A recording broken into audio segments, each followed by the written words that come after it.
sila kwa Ward 11 eMambatheni kade sizonikezela nganansi indlu kubaba wala ekhaya ngenxa yokuthi ingane yala ekhaya yakhuluma ku Facebook icela usizo ithi umama wayo uyagula ubaba useyeke etohweni ngenxa ukuthi uzonakekela uma wayo manje ke akekho basizayo ngaseke ngithintwa ke na umhlonishwa umeya uShamase la esebika ukuthi njengomeya we district ngeke ningilekelele kodwa sabuya sezwa futhi nasemsakazweni besizeke la ukuba sizonikezela ke lomndeni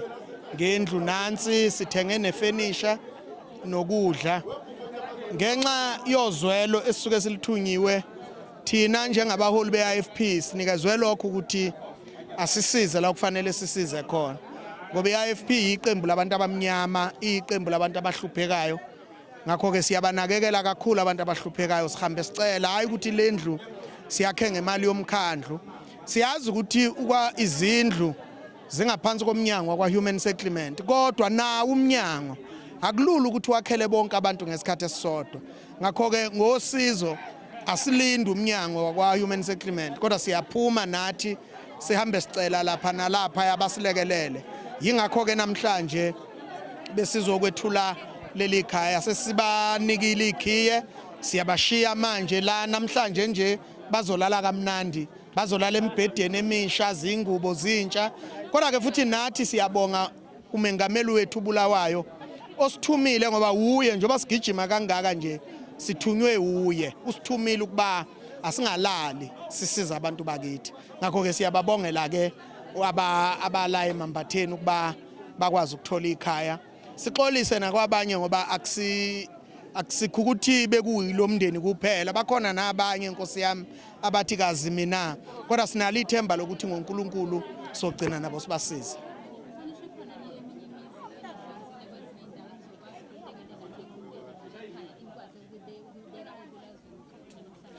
ikhona sike sawuvula eMondlo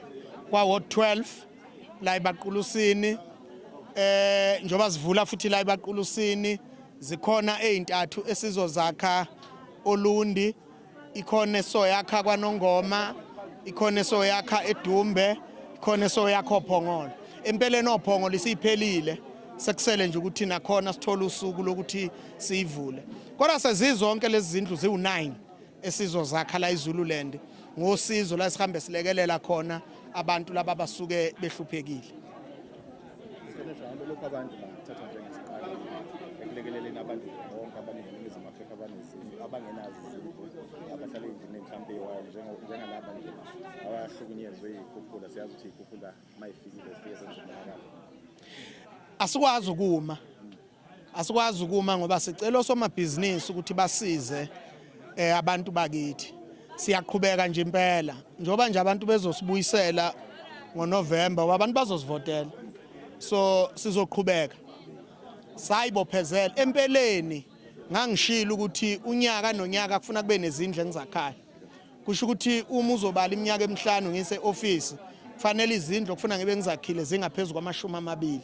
sizohambe sibasiza labo bantu esikwazi ukubasiza abantu bakithi bahluphekile kodwa kusikhona kodwa esifuna ukusiza ngakho abantu njoba sikhuluma nje kunengane eseuniversity eyenza ubunjiniyela ithathwe ngumkhandlu uyayifundisa uyayikhokhela ngisho umqasho konke kodwa futhi miyiphathe kahle yaphasa leyo ngane sizoyiqasha thina izothi phuma umunicipal manager ayiqashe permanent ngoba sifuna ukusiza abantu baseZululand babe nomnikelo ngendawo yakubo bethi singabokuzalwa eZululand ngakho sizosebenzela iZululand siyaqhubeka nje njengamanje sizoba ne-unemployment